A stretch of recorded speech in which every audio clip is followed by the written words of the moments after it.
오늘 하나님 말씀은요, 요한복음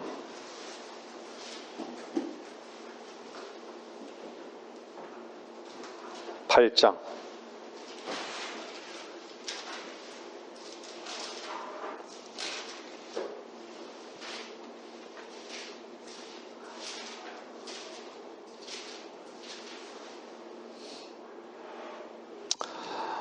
어, 1절부터 볼게요. 예수께서 올리브산으로 가시니라. 이른 아침에 다시 성전으로 나오시니 모든 사람들이 주께로 오더라. 주께서 앉으셔서 그들을 가르치시더라. 그때 서기관들과 바리새인들이 가늠하다 잡힌 한 여인을 주께 데리고 와서 그 여인을 한 가운데 세우고 주께 말씀드리기를, 선생님, 이 여인이 가늠하다가 현장에서 잡혔나이다. 모세는 율법에서 그런 여자를 돌로 치라고 명령하였는데 선생님은 어떻게 말씀하시겠나이까? 라고 하니, 그들이 이렇게 말하는 것은 주를 시험하여 그를 고소할 구실을 얻고자 함이라. 그러나 예수께서 못 들은 채 하시고 몸을 굽혀 손가락으로 땅에다 쓰시더라. 그래도 그들이 계속해서 물으니 일어서시어 그들에게 말씀하시기를, 너희 중에 죄 없는 자는 먼저 그 여인에게 돌을 던지라고 하시더라. 그리고 다시 몸을 굽히시어 땅에다 쓰시니 그 말을 들은 자들은 양심의 가책을 받아 가장 늙은 자로부터 시작하여 맨 나중 사람까지 하나씩 자리를 뜨더라. 그리하여 예수께서 혼자 남으시니 그 여인이 한가운데 서 있더라. 예수께서 일어서시어 그 여인에는 아무도 없는 것을 보시고 여인에게 말씀하시기를, 여인아, 너를 고소하던 자들이 어디에 있느냐? 아무도 너를 정죄하지 않더냐고 하시니, 그 여인이 말씀드리기를, 주여, 아무도 정죄하지 않았나이다 라고 하더라. 예수께서 그녀에게 말씀하시기를, 나도 너를 정죄하지 않노라. 가라. 그리고 더 이상 죄를 짓지 말라고 하시더라.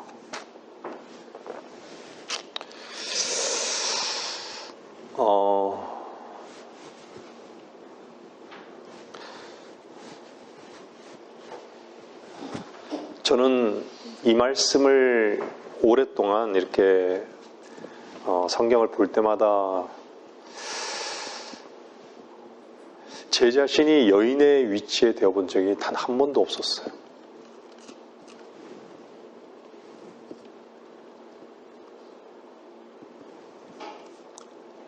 저는 이 여인이었어요.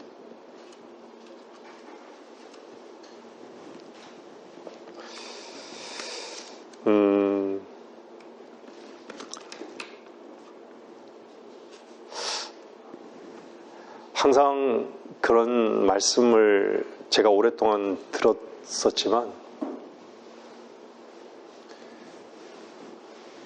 재 묻은 개가 똥 묻은 개를 나무란다고.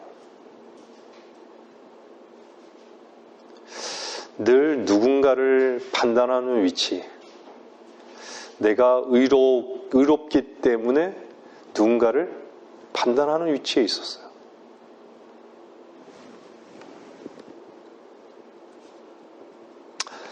오늘 이 여인은요, 가장 권위 있는 주님의 말씀으로 인해서 자유로워진 여인이에요. 세상의 모든 판단과 평가는요, 하나같이 자기 자신은 의롭다고 주장하는 거예요. 자기 자신을 모르는 것일 뿐인 것이죠. 여러분들 십계명을 보면요, 십계명에는 뭐라 나와요? 너는 어떤 색인 형상도 내게 만들지 말고, 이렇게 나오죠. 게다가 그것만 나오나요? 안식일도 나와요. 살인의 부분도 나와요. 간음의 부분도 나와요. 왜 십계명에 이런 부분들이 제시되었을까요? 이스라엘 백성들에게 율법을 주신 이유가 뭐죠? 죄를 더하게 하시기 위해서. 죄를 더하게 하려 하셨다라고 성경 말씀하고 있는 거예요. 한번 해봐라 그러면. 이스라엘 백성은, 여러분들, 이스라엘이 하나님을 버리게 된 그 시점이 언제죠? 우리에게 왕을 달라고 하는 거예요. 이스라엘의 통치자는 하나님이신데 우리에게 왕을 달라고 하는 거예요. 하나님을 버리게 된 거예요.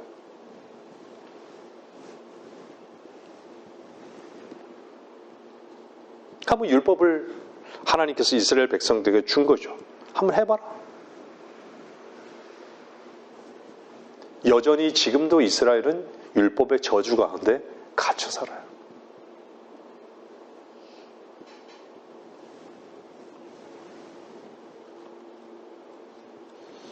많은 사람들이 알아요.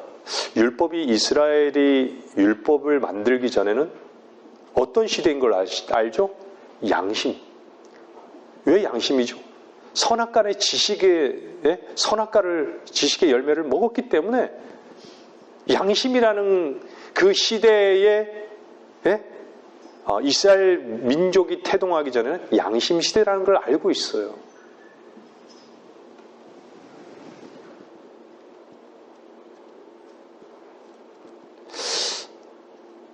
여러분들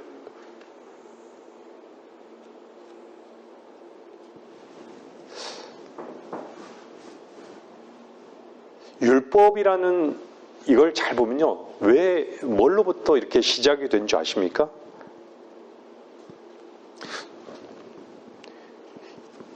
가장 본질적은요. 죄라는 것을 지적하고 계시기 때문에 죄의 시작이 막이라는 걸 가르쳐 주는 거예요. 아니 율법이 있을 때는 죄가 없었습니까? 양심이 있을 때는 죄가 없었습니까? 사람들이 그런 것들을 놓치고 사는 것이에요.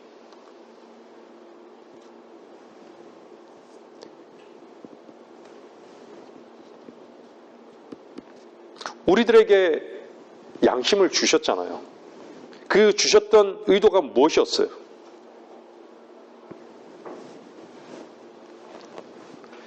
우리가 정말 어디에 묶여 있는가를 발견케 하시기 위해서. 우리가 왜 저주 아래에 있는가를 알게 하시기 위한 것이었어요.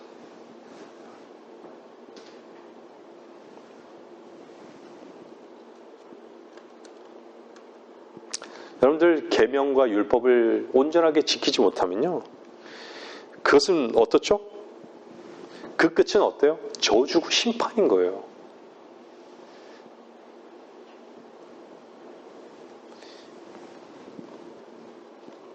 우리들에게 양심을 우리들에게 허락하신 이유가 뭘까요? 우리의 위치를 알게 하시기 위한 거예요. 우리는 항상 우리가 정말 죄로부터 자유롭게 되기 전에 어땠어요? 한번 돌아보세요. 양심대로 살 수 있다라고 생각한 거 아니에요. 내가 양심대로 다른 사람보다는 의롭게 살 수 있다라고 항상 생각하면서 살았을 거 아니에요. 그래서 많은 사람들이요. 다 성경에 뭐하라 그러면 이렇게 살아야 되는 걸로만 생각했던 것이죠. 근데 정말 질적으로 그렇게 살고 있느냐라고 했을 때 한번 그 본질을 못 보는 거예요. 왜 본질을 못 볼까요?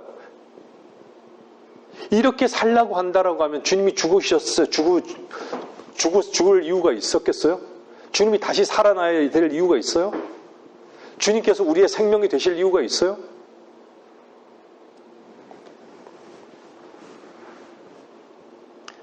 하나님의 말씀에 건의조차 없는데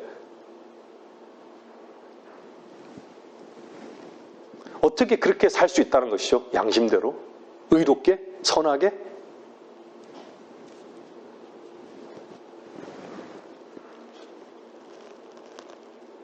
그래서 성경을요, 다 저 역시 마찬가지였지만 다 윤리책, 도덕책으로 다 그 위치에 다 묶어 놓아버린 거예요.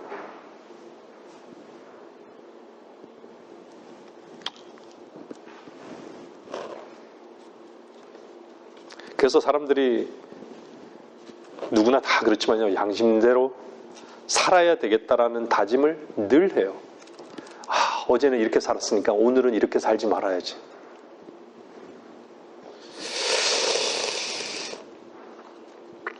여러분들 출애굽기 19장을 한번 잘 보세요. 출애굽기 19장을 잘 보면요. 하나님께서 십계명을 주신 날 하나님은 이미 다 아셨어요. 하나님의 시선은요. 사람들은 항상 현재라는 여기에 갇혀서 딱 이렇게 보지만 하나님은 다 아시는 거예요. 인간을 아시는 거예요. 인간의 속을 다 아시는 거예요. 제가 왜 이 말씀을 드리겠어요? 선악과를 선과하게 지식의 나무의 열매를 먹을 걸 하나님께서 몰랐겠습니까? 아셨어요. 하나님은 미리 아심이라는 게 있어요. 미리 아셔요. 그래서 뭘 준비해 놓고 계세요? 가죽옷을 준비해 놓고 계시는 거예요. 항상 십계명을 주신 날 뭘 주님께서 또 그 금송아지를 만들었잖아요. 이스라엘 백성은요. 그리고 말씀과 함께 뭘 하나님께서는요 지으라고 말씀하는지 아세요? 속죄소, 성막을 지으라고 한 거예요.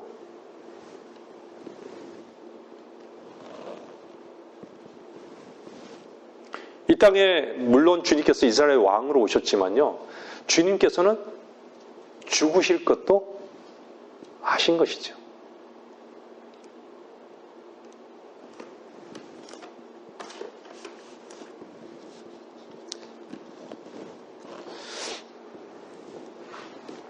이미 다 아신다는 얘기예요. 아셨기 때문에 항상 죄가 있으면요, 하나님은 은혜를 준비해 놓으세요.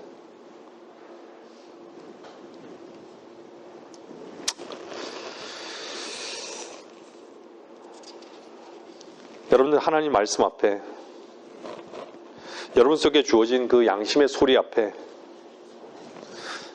정말 여러분 자신이 드러났을 때 우리는 그 누구도 판단할 수 있는 근거가 없는 것이죠. 세상의 많은 사람들은요 다 외로워요.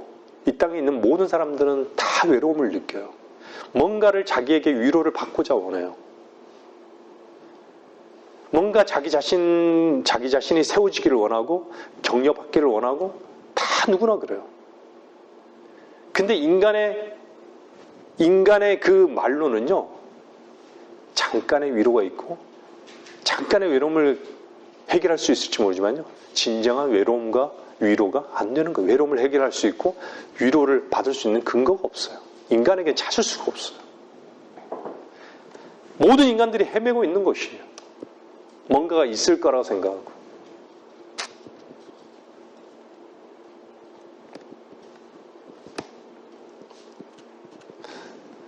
살면서 참 사람들이 저 자신도 그렇지만 안 되는 존재구나. 인간은 안 되는 존재구나. 얼마나 사람들이요, 주변 사람들이 얼마나 사람들에 대해서 판단하는 것이 너무 자연스러워요. 누군가를 판단하고 평가하는 것 자체가 얼마나 거짓되고 얼마나 교만한 위치에 있는지를 아예 몰라요. 우리 그리스도인이라고 하면서요, 누군가를 판단하고 있고 누군가를 평가하고 있다라고 하면요, 그 사람은 교만한 위치에 있는 것이에요.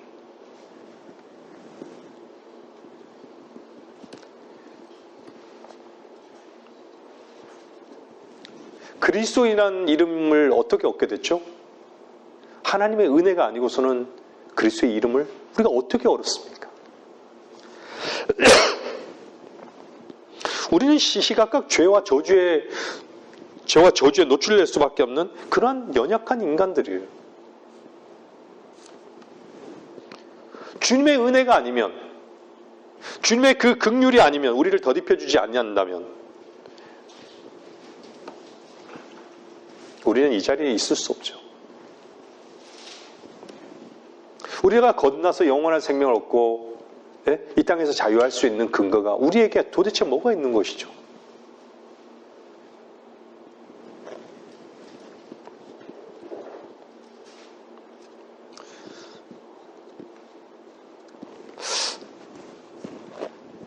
너희는 간음하지 말지니라. 여러분은 어떻게 읽습니까? 너희에게 음욕을 품고 여자를 바라보는 자는 누구나 그의 마음으로 그녀와 더불어 이미 간음하였느니라. 어떻게 읽습니까?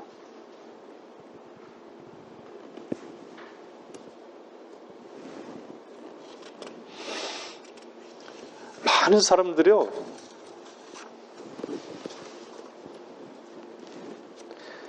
자꾸 양심대로 할 수 있을 거라고 생각합니다.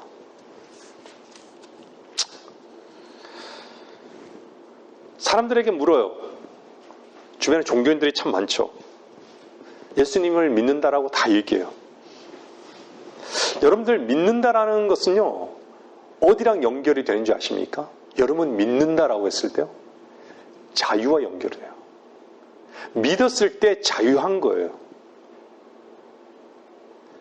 사람들이요, 믿는다라고 얘기하잖아요. 그러면 자유하냐 물으면요, 그러니까 구체적으로 물어봐요. 무엇으로부터 자유하냐고.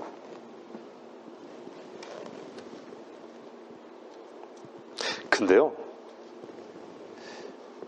이렇게 얘기해 보면요, 다 죄의 짐을 안고 살아요. 그 죄라는 것 자체를 몰라요.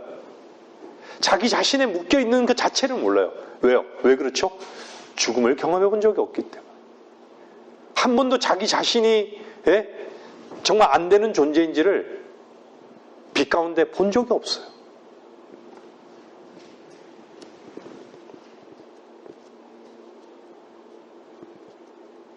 저는 말씀을 듣는 여러분들에게 질문합니다.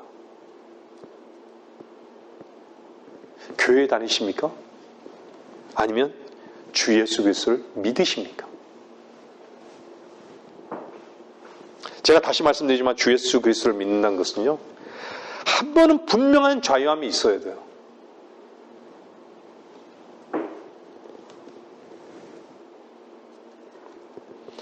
죄의 갈등으로부터, 양심이라는 죄의 갈등으로부터 한 번쯤 자유함을 얻는데 이 경험을 해본 적이 있냐니. 이 경험이 믿음이라는 것이.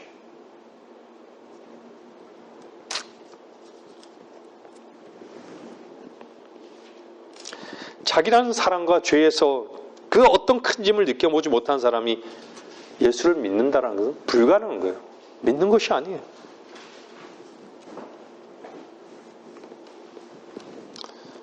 어떤 사람은요, 건강이 큰 짐이고, 어떤 사람은 경제적인 문제가 큰 문제고, 어떤 사람들은 다른 문제들이 큰 짐으로 다가오죠. 그런 문제들을 해결했다고 해서 주님을 믿는 것일까요? 착각인 것이죠. 건강이 안 좋아졌다가 건강해지면, 술을 안 마셨는데 술을 마시고, 담배를 안 피우다가 피우고, 도박을 안 하다가 하다가 안 하고, 그것은 본질적인 것이 아니에요. 정말 주 예수 그리스도를 믿고 나서 자유해 본 적이 있는가라는 것이죠.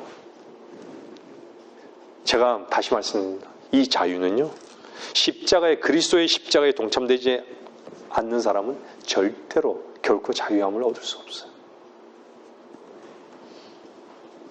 죽음을 경험하지 않는 사람이 결코 자유함을 맛볼 수 없는 것이죠. 우리가 언제 자유할 수 있죠? 죽을 때.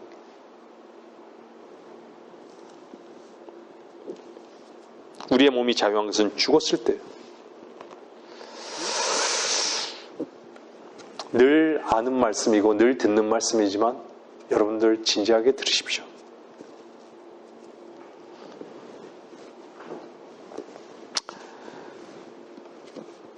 여러분들 죄의 문제가 다 끝났습니까?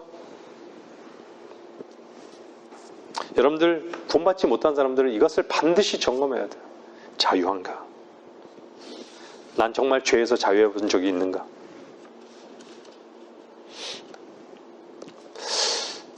양심이라는 그 부분에 있었어요. 양심의 부분에 그 양심의 문제를 여러분 스스로가 몸부림친다고 해서 해결될 수 있는 게 아니잖아요. 오늘 요한복음 8장을 봤잖아요.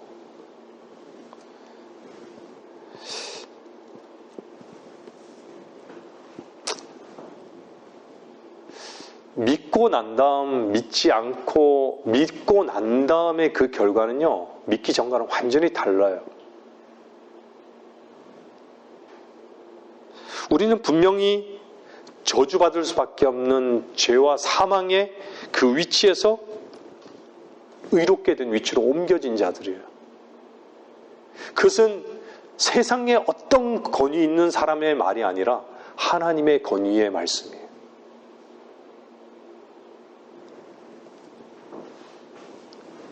하나님의 권위의 말씀에 따라 자유함을 받은 사람은요, 어떻게 고백하죠?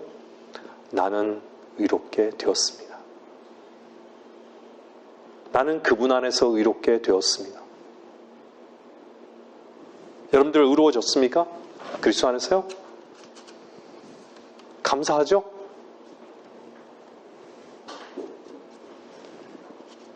그 의로워진 하나님의 건의의 말씀에 따라 의로워진 그 믿었던 사람이 자유하면서요, 어떤 일이 일어나는 줄 아세요? 놀라운 고백이 일어나요. 하나님께 영광을 돌리는 일이 일어나는 거예요. 그리고 하나님께 감사하는 일이 일어나는 거예요.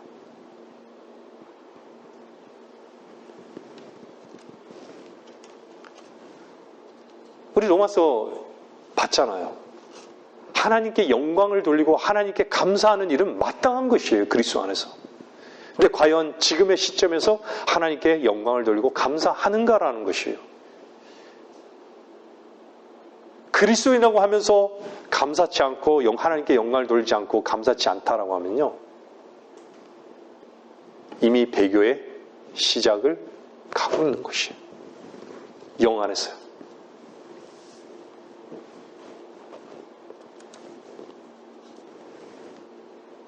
고린도후서 10장 12절 한번 보세요.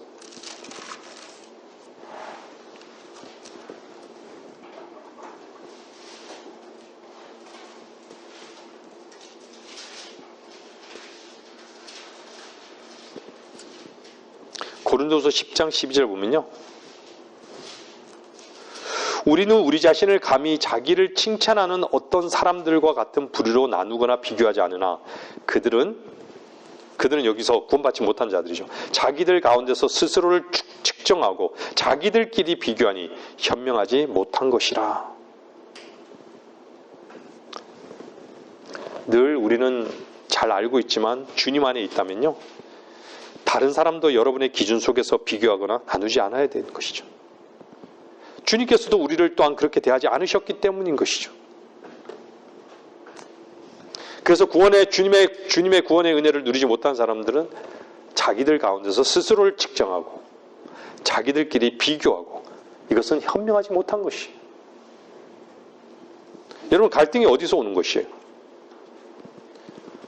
갈등은요, 우리 눈으로 다른 사람들을 평가하기 때문에 갈등이 오는 것이에요. 항상 우리의 가치관으로 다른 사람들을 가치관에 그 저울 속에 올려놓는 것이죠. 거짓이 뭘까요? 거짓은요, 자기를 모를 때부터 시작하는 거예요.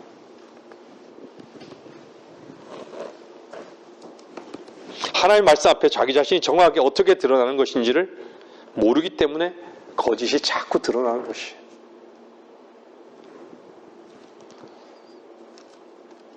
자기 속에서 나오는 것은요, 처음부터 거짓으로 출발하는 것이에요. 우리는 이 부분 앞에 굴복해야 되는 것이죠. 성경은 거울이죠.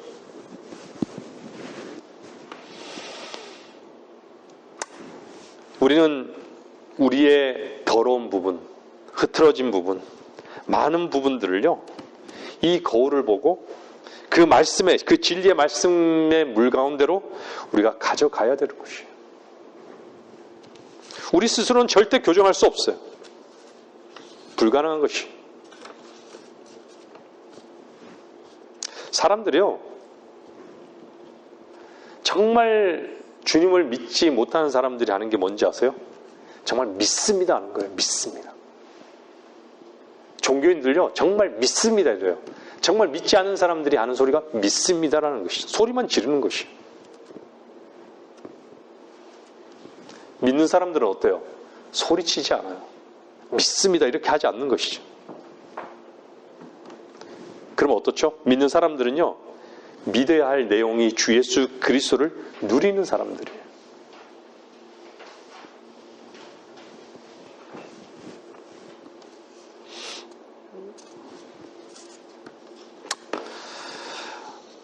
여러분, 본문 말씀 한번 3절 보세요. 보면요, 서기관들과 바리새인들이 간음하다 잡힌 한 여인을 고소하잖아요. 주님을 시험한 거예요.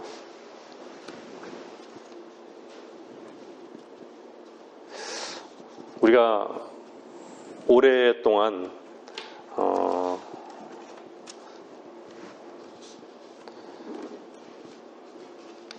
법정에도 이렇게 가보고 많은 경험들을 했습니다. 검사는 누구를 고소하죠? 소위 죄인을 고소하죠. 그죠?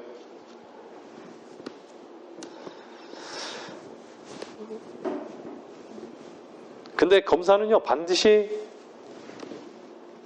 죄인을 감옥에다 집어넣지 못해요. 누구의 판결이 있어야 되는 거예요? 판사의, 최종적으로 판사의 판결이 있어야 되는 것이에요. 그래서 법에 있어서는 최종적인 그 권위는 판사인 것이죠. 많은 경우에 우리나라는 많은 경우에 공정하고 그렇지만요, 실제 억울한 많은 사람들이 감옥 생활하는 사람들도 꽤 있습니다. 그것이 무엇으로 입증되죠? 나중에 재심을 통해서 무죄가 밝혀지고 국가를 상대로 해서 결국은 보상을 받아내고 억울한 시간들을 많이 보낸 사람들이 참 많이 있어요. 의외로.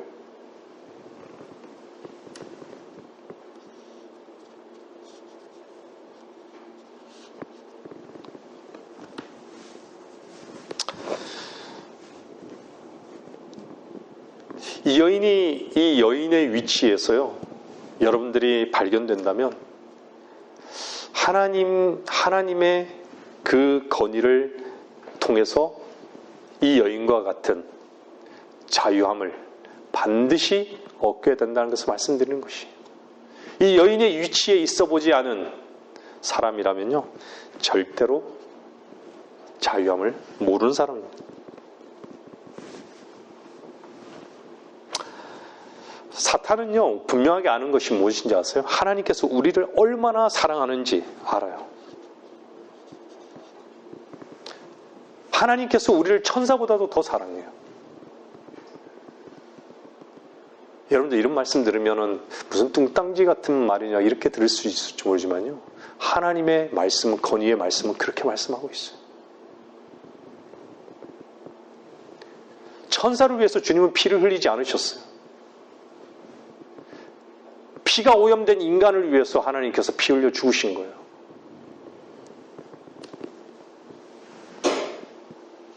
하나님의 형상대로 지음받은 사람들을 천사보다 더 사랑하는 게 분명한 것이에요. 죄인인 인간을 위해서 벌레가 되셨, 십자가를 지셨어요. 죽으셨어요.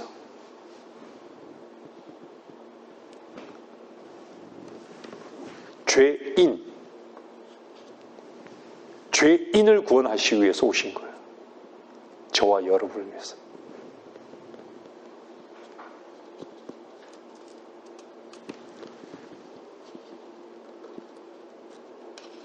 하나님께서 자신의 모습으로 지음받은 이 인간들을 사랑하셔서 스스로 벌레가 되셨고 저주가 되셔서 십자가를 지셨다는 것이에요. 천사들은 어땠어요? 죄값을 그냥 받은 거예요. 그래서 주님께서는 인간의 죄를 그대로 드실 수 없었던 것이죠. 참 놀라운 은혜 아닙니까? 우리의 죄를 그대로 드실 수 없었던 것이에요. 죄값을 치르셨다라는 얘기예요. 사랑하는 여러분, 죄의 문제로 인해서 더 이상 방황하거나 힘들어하지 마세요. 주께서 뭐라고 말씀하셨습니까? 세상 죄를 제거하시기 위해서 오셨다. 오늘 이 말씀 속에서 여러분을 주님께로 초청하고 계십니다. 주님께로 나오십시오. 죄의 짐을 문제 앞에 묶여있지 마시고 주님께 내어놓으십시오. 주님께서는 여러분의 모든 죄의 짐을, 죄의 문제를 가져가셨습니다. 수고하고 무거운 짐진 자들아 다 내게로 오라. 내가 너희를 편히 쉬게 할 것이라. 하나님의 건의의 말씀이에요. 문제는 뭐죠? 죄의 짐을 느끼지 못한다는 거예요. 불안해하면서도 느끼지 못한다는 거예요. 오히려 죄를 즐기는 것이죠. 누가 만들어 놨습니까? 마귀가 이렇게 만들어 놓은 것이죠.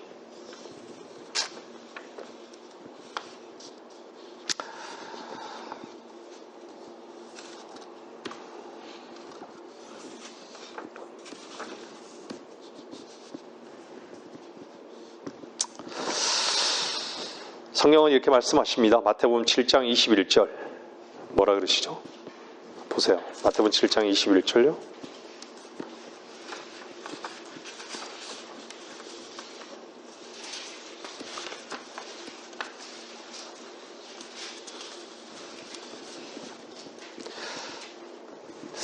나에게 주여 주여 하고 부른 자마다 천국에 다 들어가는 것이 아니요 하늘에 계신 나의 아버지의 뜻을 행하는 자라야 되느니라.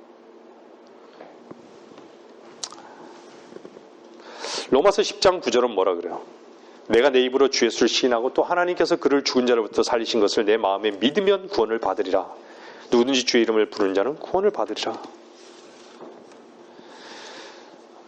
오늘 이 본문의 이 가늠한 여자는요, 구약의 율법으로 치면 돌로 쳐 죽어야 되는 거예요.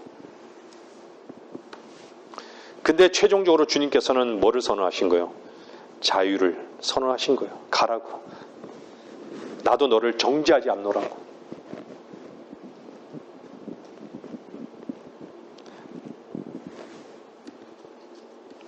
놀라운 은혜의 말씀이에요. 하나님께서는 자기 아들을 세상에 보내신 것은요, 세상을 정죄하려 하심이 아니오라고 말씀하시는 거예요. 그를 통하여 세상이 구원받게 하려 하심이라고 말씀하시고 있습니다.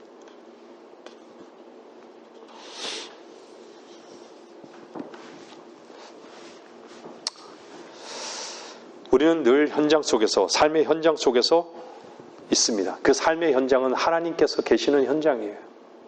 우리 역시도 영적인 간음의 현장 속에 있지 않은가라는 부분을 점검해야 되는 것이죠.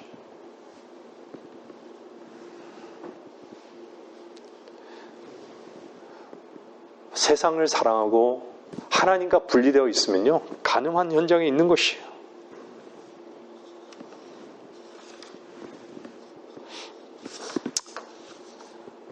그렇다고 해서 여러분들, 주님은요, 이미 우리에게 모든 것이 되셨어요.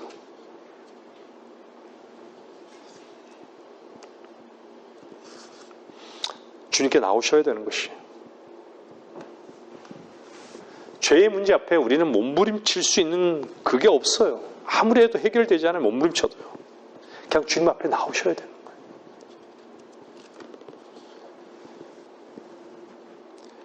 주님만이 죄의 문제 앞에 자유케 하실 수 있는 유일한 분이세요.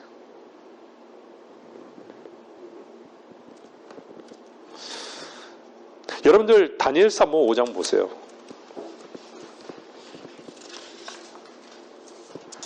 이 말씀을 전하고 말씀을 정리해 나갈게요. 결론을 좀 내릴게요.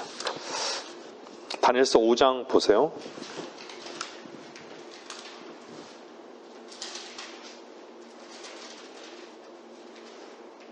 5장 5절 보면요. 5장 24절.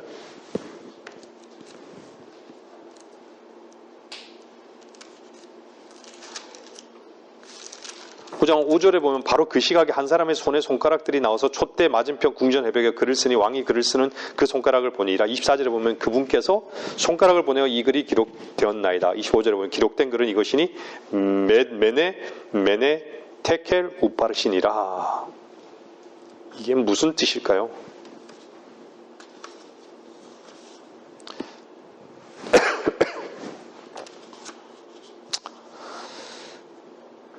달아보니까요, 부족하다라는 것이에요.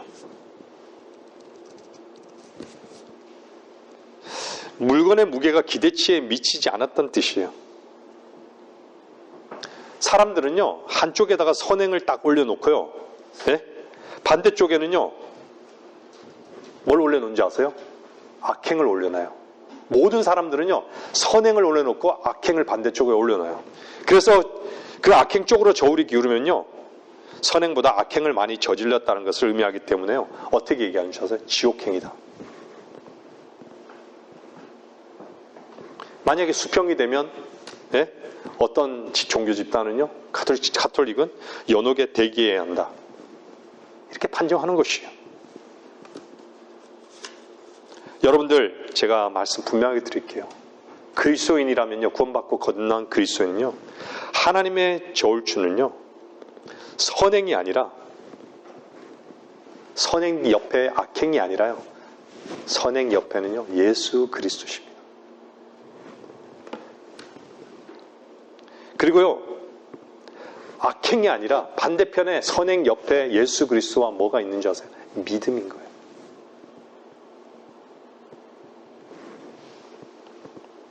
우리의 기준은요, 오직 예수 그리스도 한 분뿐이세요.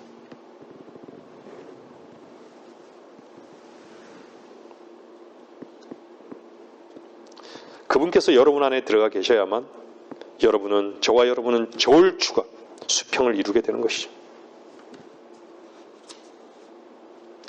사람들은요, 저울을 사용할 때 예수 그리스도를 사용하지 않아요. 다 자기 자신의 가치, 세상의 가치, 그걸로 다 저울추를 지을 거예요. 근데 하나님께서는 그 결과를 결코 인정하지 않았어요. 자신의 견해, 하나님께서는 그런 견해를 인정하신 적이 없어요. 자기의 생각, 그 견해, 그 생각을 인정해 보신 적이 없어요. 시대 정신, 과학, 철학, 다수의 의견, 소수의 권익, 무엇을 저울추로 사용하더라도 결과는 마찬가지예요. 하나님이 인정하지 않으신다.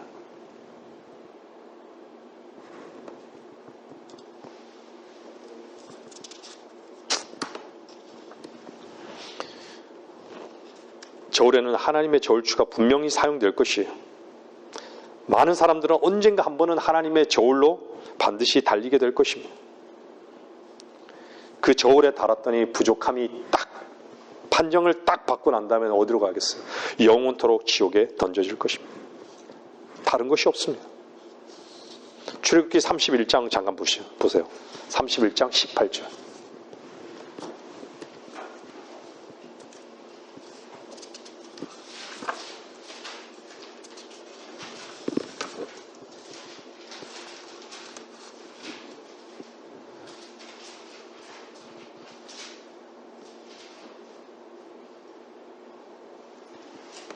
여러분들 시내산에서 모세와 이야기를 주님께서 마치셨을 때 이렇게 하잖아요. 하나님께 손가락으로 쓰신 두 증거판인 돌판들을 모세에게 주시니라. 여러분들 손가락으로 쓰셨잖아요. 근데 요한복음 8장에도요, 주님께서요, 못 드는 채 하시고 몸을 굽혀서 손가락으로 땅에도 쓰시더라 이렇게 말씀하시고 있어요. 몸을 굽히셔서 땅에다 쓰신 거예요. 동일한 손이에요. 동일한 주님의 손인 것이죠.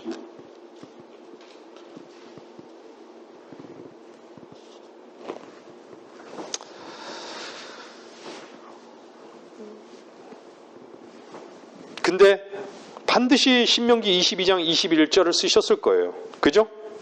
돌로 쳐 죽어야 한다고. 죽어야 한다고. 현장에서 간음한 자는 돌로 쳐 죽어야 돼요. 근데 뭐라 그래요? 요한복음 8장 7절은요. 너희 중에 죄 없는 자가 먼저 그 여인에게 돌을 던지라고 하는 것이죠. 죄 없는 자가 먼저 그 여인에게 돌을 던지라고 얘기하는 거예요.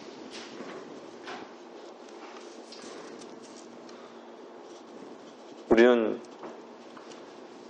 이 여인의 위치에 있을 때 자유로운 것이에요.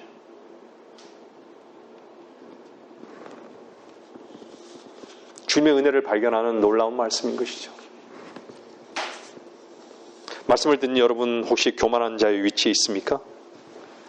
다른 사람들의 연약함을 판단하는 위치에 있는 것입니까? 교만의 자리에서 내려오십시오. 주님은 여러분을 위해서 인자가 되셨고 허리를 굽히셔서 땅을 향하고 계십니다. 근데 모든 인간들은 하나님 향해서 고개를 들고 있습니다. 어떻게 그리스도 안에 있는 형제와 자매를 판단할 수 있겠습니까? 주님은 율법의 저주의 문제를 주님 자신이 피할 수 없어서 율법의 저주가 되신 것이에요. 요한복음 3장 말씀대로 우리를 세상을 사랑하신 그 사랑을 주님 자신이 증거로 나타내 보여주셔야 했던 것이죠.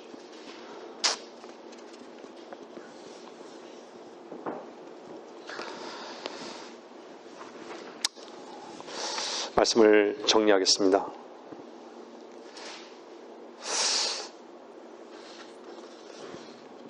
이 자리 현장에 있던 자들은요, 그 중에 성경의 표현은요, 늙은 자들이 이렇게 늙은 사람들로부터 시작하여 이렇게 나간 거예요.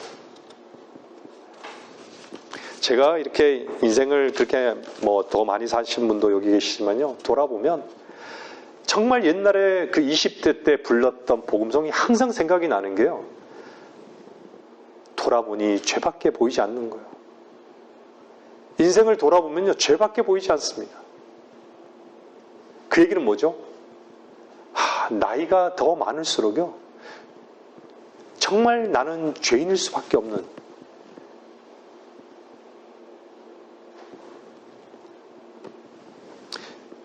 모든 것이 다 죄의 경험일 뿐인 거예요. 자랑할 것이 하나도 없는 거예요.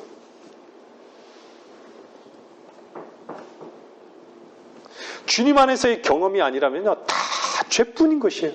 다 죄뿐입니다. 이 복음성 있죠, 그죠? 다 죄뿐인 것이. 그래서 세상적인 관점에서 볼 때는요, 나이 많은 것이 결코 자랑할 것이 아니에요.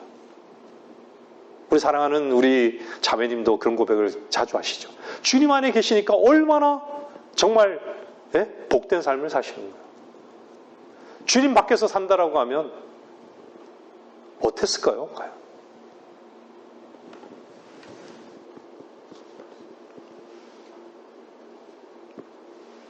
여러분들 분명히 아셔야 되는 건요, 성경은 유월절 이전의 날들은 전혀 기록되지 않아요.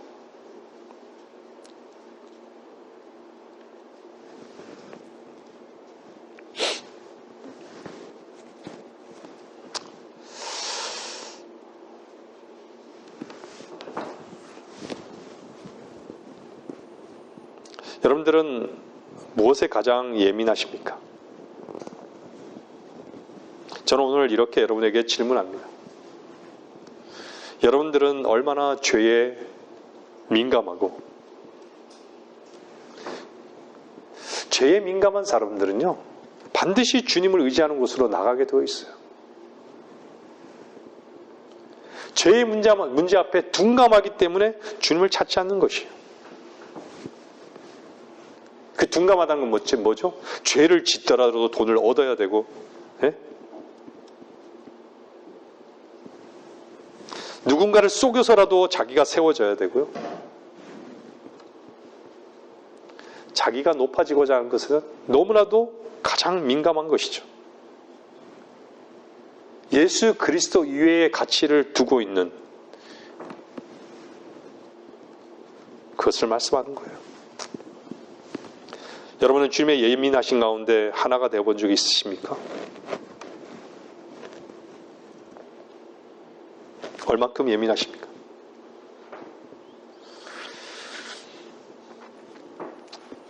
사랑하는 여러분, 죄의 문제에 얼마나 여러분들은 민감하십니까?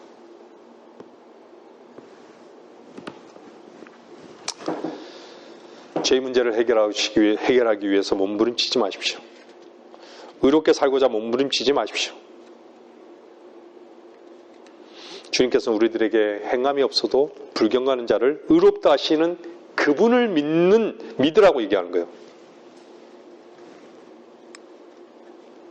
행함이 없어도 불경건한 자를 의롭게 하시는 바로 그분은 복받은 사람이고, 다윗이 이미 그 모범을 보여주셨잖아요. 그리고 또한 우리가 그 은혜를 덧입은 자들이잖아요. 죄악들이 용서받고 죄들이 가려진 사람의 그 복을 말씀하고 계시는 것이죠. 주께서 죄를 인정하지 않으실 거라고. 이유가 뭐죠? 모든 죄를 주께서 십자가에 달려 죽으시고 피를 흘리실 때 제거해 버리신 것이에요. 믿으십니까? 죄의 빚이 다 갚아졌어요. 그 말씀을 믿는 순간에 우리의 재판장이신 그분은요, 우리를 향해서 어떻게 말씀할 자유하다. 여러분의 입이 고백이 그분으로 인해서 난 자유하다고. 소경은요, 자기가 소경인 걸 알았기 때문에, 눈을 떴기 때문에 본다라는 거예요. 소경이 있을 때는 못 봤는데 나는 본다라는 얘기예요. 그 누가 눈을 뜨게 했냐라는 거예요. 누가 자유케 했냐라는 것이에요. 누가 나를 내 입에서 의롭다라고 고백해 했냐라는 것이에요.